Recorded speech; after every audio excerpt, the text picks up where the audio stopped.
If I was a dude, I'd be fine as fuck. What?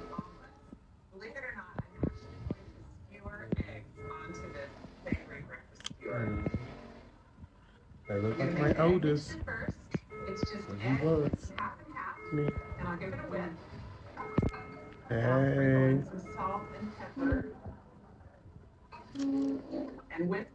This is Dream Johnson, 28 years old, walking home from a good night in Northeast DC, when a stranger decided her identity was reason enough to end everything.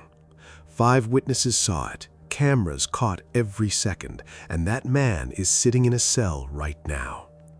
What set him off? Before we get into that night, you need to know who Dream actually was, because most of the early coverage reduced her to the worst moment of her life and left everything else out, and that is not fair to her or to the people who loved her. Daquan Johnson was her government name, but nobody who really knew her called her that. She went by Dream, a name she chose for herself after she started her gender transition around 2022. And according to her family, she had been working toward making it her legal name too. She just never got the chance to finish that process. She was 28, born and raised in Northeast DC, and from the time people around her could remember, she was living exactly who she was, out loud and without any apology about it. Her mother, Iris Terrell, was only 14 when she had Dream, so the two of them basically grew up side by side more than they grew up as a typical mother and daughter.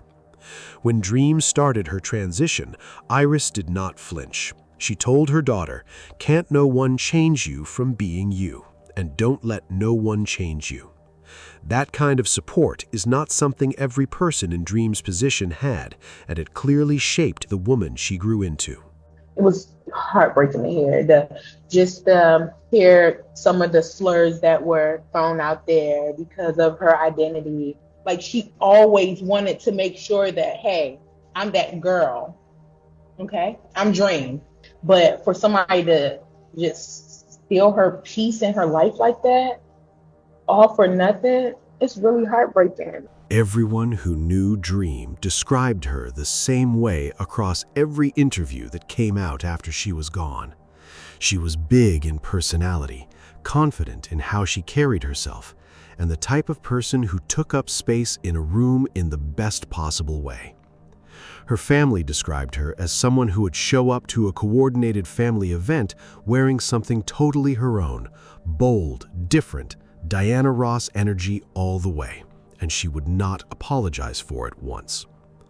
Relatives said she was made for reality TV and that she genuinely wanted to be a superstar and appear on television, and the people who knew her said she had everything it would take to do it.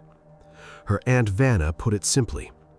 She was also a mother, and that is important to say clearly, because coverage like this tends to make a person's identity the whole story, when really it was just one part of a much fuller life. Her kids were school-aged and were deeply shaken by what happened to her, to the point where some of them could not focus at school because their classmates kept bringing it up long after the fact. She had children who needed her every day. She had a mother who said she felt like she had nothing left to live for when Dream was gone. She had brothers, sisters, aunties, and a whole community of people who woke up one morning and had to hear that she was dead. Dream was the oldest of 6 siblings, and her brother Dominic Jenkins spoke publicly about losing her and about watching their mother completely fall apart in grief. Her aunt Angie Terrell talked about how tight the family was growing up, how she always knew Dream was going to be outspoken and full of life, how that was never a surprise to anyone who was close to her. And according to Aunt Vanna, Dream's identity was never a secret in the family because there was nothing to hide. It was just who she was, and the family loved her for it. I am bored in the house. I cleaned. I did everything. On a Saturday, need something to do, something to do.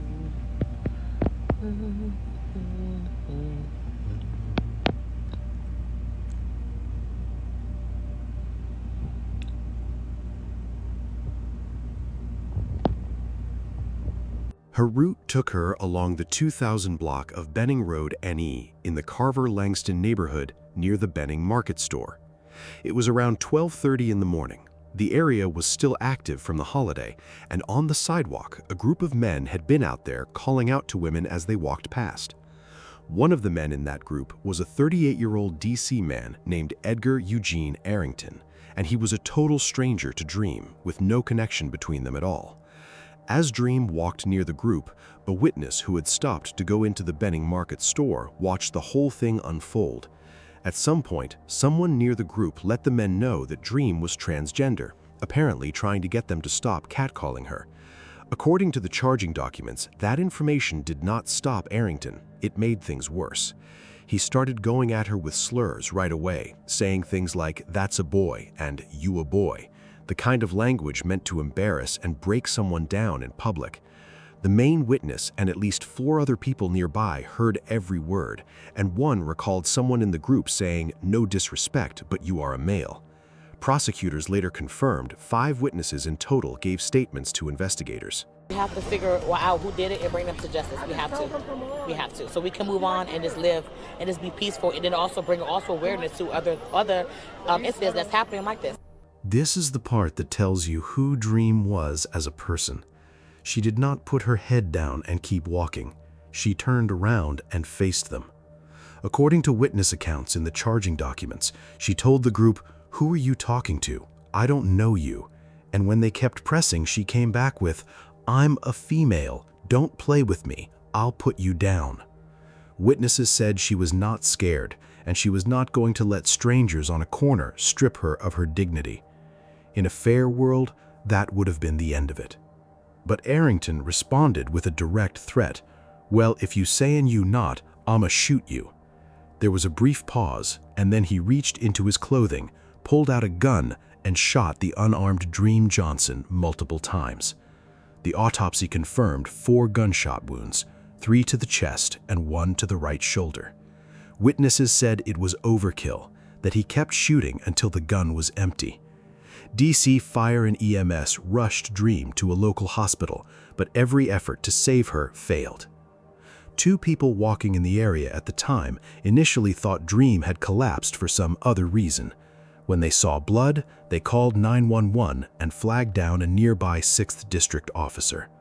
Police arrived at around 12:51 in the morning and found Dream unconscious on the sidewalk. Arrington was already gone. When the Metropolitan Police Department put out their first public statement, they described the case as the death of adult female DeQuayne Johnson and made no mention of her being transgender or of any hate motivation. Their spokesperson said at the time that nothing in the investigation suggested the crime was driven by bias, a position that was about to change once the full witness picture came in. But the family was already hearing what actually happened from people who had been there, and they were not about to let the story be told the wrong way. We got a few minutes to the countdown. I'm out in the motherfucking night, bitches. Together, we played together, we kind of basically grew up together, you know? And I knew they were going to be them just off of the strength of me growing up with them. I just knew that they were going to be just an outspoken, just a vibrant individual. Her family. This is the part that tells you who Dream was as a person. She did not put her head down and keep walking. She turned around and faced them. According to witness accounts in the charging documents, she told the group, "Who are you talking to? I don't know you." And when they kept pressing, she came back with, "I'm a female. Don't play with me. I'll put you down." Witnesses said she was not scared, and she was not going to let strangers on a corner strip her of her dignity. In a fair world, that would have been the end of it. But Arrington responded with a direct threat. "Well, if you say and you not, I'ma shoot you." There was a brief pause, and then he reached into his clothing, pulled out a gun, and shot the unarmed Dream Johnson multiple times. The autopsy confirmed 4 gunshot wounds, 3 to the chest and 1 to the right shoulder. Witnesses said it was overkill, that he kept shooting until the gun was empty.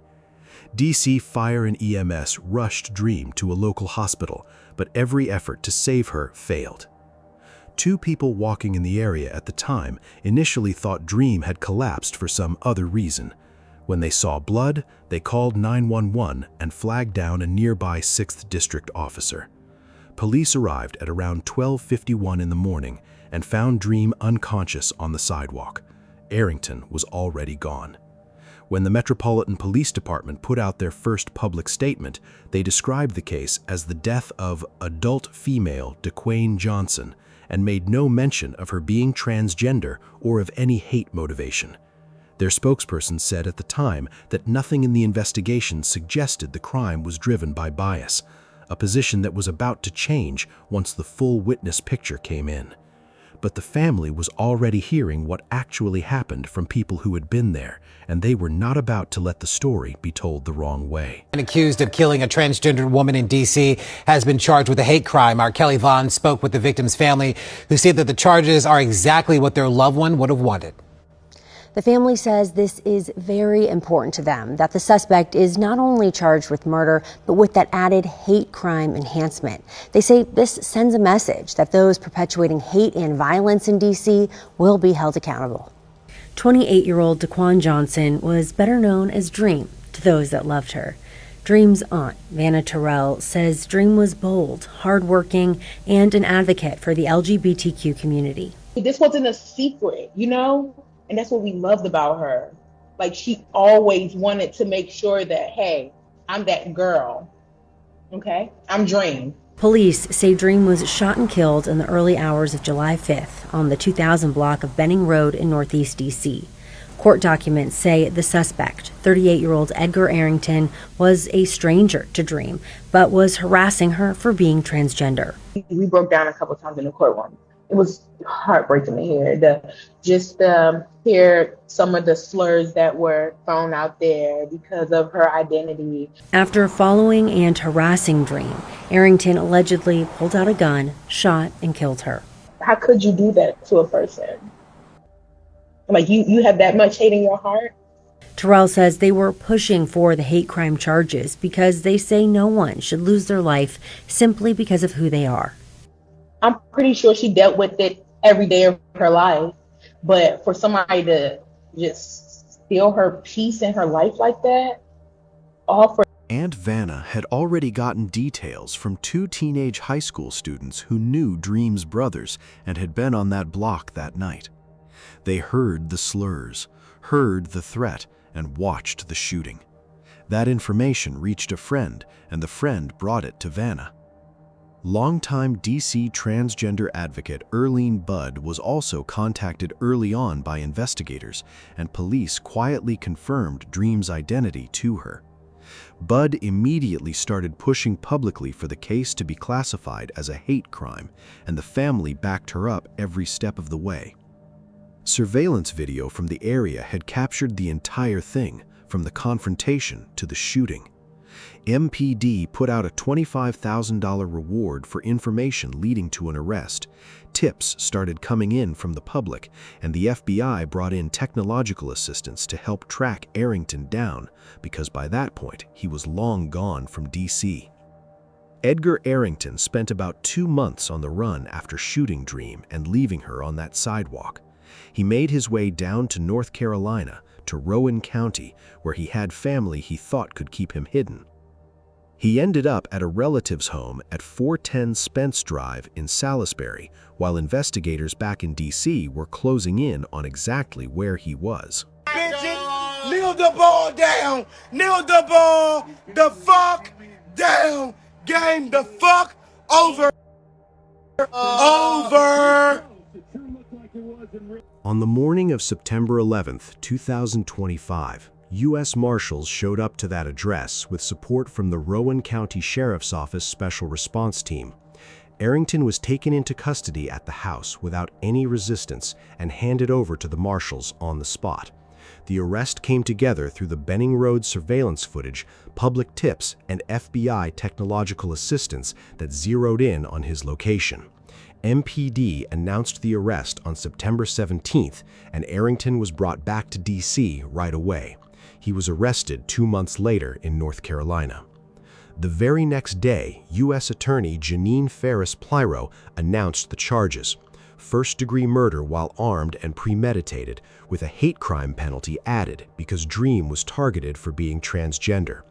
Magistrate Judge Heidi Herman found probable cause that same day and ordered him held without bond. For Dream's family, the hate crime charge was the piece that mattered most, not because it brings her back, but because it puts it on paper officially. She was targeted and killed because of who she was. Dream's family explained why that mattered. It was heartbreaking to hear hear some of the slurs that were thrown out there because of her identity. Like, she always wanted to make sure that, hey, I'm that girl.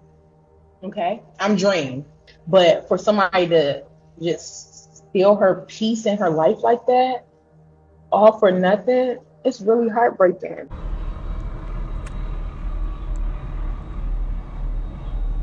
I don't know what's going on, but it's 2:27 in the morning, and I'm on my way home on Alabama Avenue in Pennsylvania. And look at this shit right here. Good God Almighty. I have never in my life. Do y'all see that car in that polo, that truck in that polo there? Oh my God.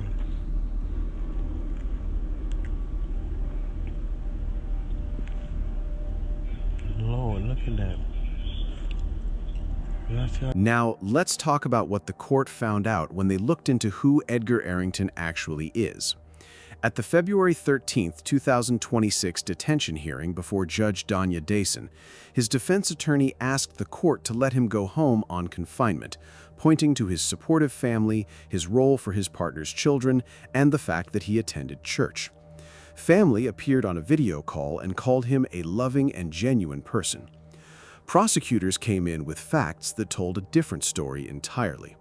They told the judge that Arrington has a 20-year criminal history that includes violent behavior and multiple assaults against family members, including some of the same people who just called him loving on that video call.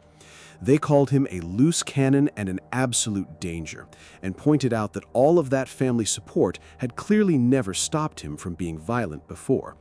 The prosecutor said it plainly. Johnson was transgender, and that's why Arrington shot her. Judge Dason kept him locked up, saying the charges involved the most serious crime in our society and that his history left no room for release. A status hearing is set for June 5, 2026, and the case is still pre-trial with no trial date and no plea yet. For context on where this could go, in February of 2024, a man named Dakwa Lameek Ritter was convicted in South Carolina in the first ever federal trial under the Matthew Shepard and James Byrd Jr. Hate Crimes Prevention Act for killing a black trans woman named Dime Doe because of her identity. In October of 2024, he got life in federal prison with no parole. That is the framework DC prosecutors now have available. And if they build the same kind of case, Arrington is looking at the rest of his life behind bars. Mom.